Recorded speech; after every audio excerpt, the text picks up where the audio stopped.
तो last video में मैंने आपको डीपॉपुलेशन एजेंडा के बारे में बताया था और कहा था कि नेक्स्ट वीडियो में हम जीएम फूड यानी जेनेटिकली मॉडिफाइड फूड के बारे में बात करेंगे कि कैसे जीएम फूड के ज़रिए हमारी बॉडी में जहर इंजेक्ट करके हमारी हेल्थ को टारगेट किया जा रहा है।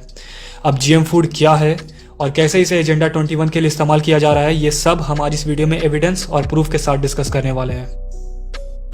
जीएम सरसों के बारे में तो किसी को कुछ जानकारी भी नहीं दी गई है, उसकी डेटा किसी के साथ शेयर नहीं किया जा रहा है।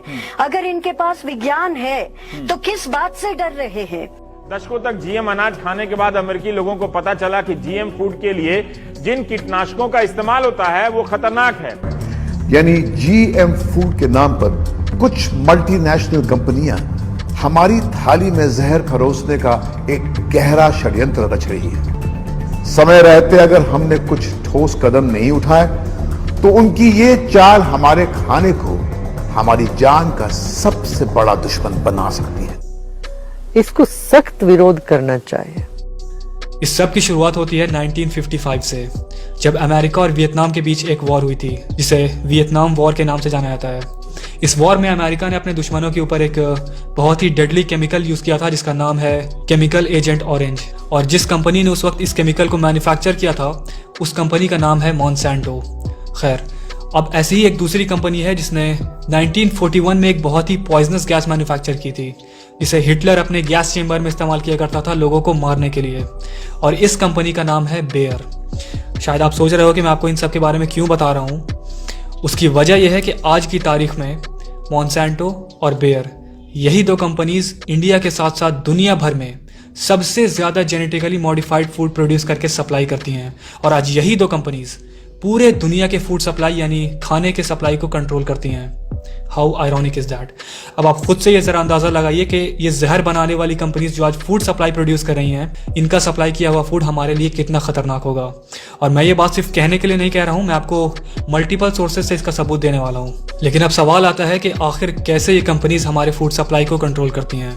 तो उसके लिए पहले आपको ये जानना होगा कि ये जेनेटिकली मॉडिफाइड फूड जिसे हम GMO भी कहते हैं, ये आखिर है क्या। तो देखिए, दुनिया के हर एक ऑर्गेनिज्म की बॉडी सेल्स से बनी है और इन्हीं सेल्स के अंदर जीन्स मौजूद होते हैं।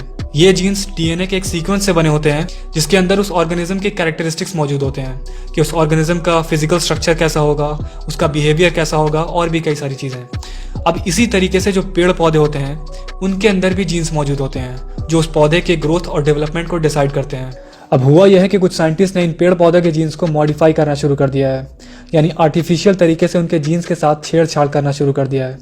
बेसिकली ये लोग करते ये हैं कि ये लोग किसी एक दूसरे प्लांट के अंदर किसी दूसरे जानवर या कीड़े या प्लांट का जीन इम्प्लांट कर दिया करते हैं, और इसी प्रोसेस को जेनेटिक मॉडिफिकेशन कहते हैं। और इस प्रोसेस के थ्रू बनाए गए फूड को जेनेटिकली मॉडिफाइड फूड, जिसे शॉर्ट फॉर्म में GM फूड भी कहते हैं। लोग समझते हैं हम शाकाहारी, जाके सब्जी खरीदते हैं, टोमेटो खरीदते हैं और टोमेटो में मच्छी का जीन्स उसमें चला गया या बैंगन में बिच्छू का जीन्स उसमें लगा देते हैं, तो ये आदमी के साथ एक तरह का धोखाधड़ी हो गया।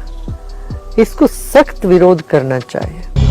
जीएम फूड हमारी सेहत के लिए कितना घातक हो सकता है, इसका सबसे पहली बार पता 1989 में चला जब अमेरिका में एल ट्रिप्टोफैन नाम के हेल्थ टॉनिक ने कोई 100 लोगों की जानें ले ली और कोई 5 से 10 हजार लोगों को जिंदगी भर के लिए अपाहिज बना दिया। जीएम टेक्नोलॉजी से बने इस टॉनिक को बनाने वाली जापानी कंपनी शोवा डेंको पर अमेरिका के एक अदालत ने $2 बिलियन यानी 10,000 करोड़ रुपए का जुर्माना तक ठोक डाला। GM फूड को बनाने के पीछे ये लोग वजह ये देते हैं कि इससे क्रॉप्स यानी फसल की प्रोडक्शन को बढ़ाया जा सकता है, और इनका यह भी दावा है कि ये GM फूड हम इंसानों के लिए बिल्कुल सेफ है और इनसे हमारी डाइट को इम्प्रूव किया जा सकता है, जो कि एक साफ झूठ है। GM फूड हम इंसानों के लिए तो क्या जानवरों के लिए भी सेफ नहीं है, और इस बात को साबित करना बिल्कुल भी मुश्किल का काम नहीं है, क्योंकि साल 2010 में इन GM फूड के ऊपर एक साइंटिफिक स्टडी कंडक्ट की गई थी। इस स्टडी को 3 इंस्टीट्यूट्स ने मिलकर कंडक्ट किया था। एक का नाम सूरोव इंस्टीट्यूट ऑफ इकोलॉजी, दूसरे का नाम evolution of the Russian academy of sciences और तीसरी का नाम national association for gene security. और इन केस अगर आप इस रिपोर्ट को खुद पढ़ना चाह रहे हो तो लिंक मैंने डिस्क्रिप्शन में दे दी है।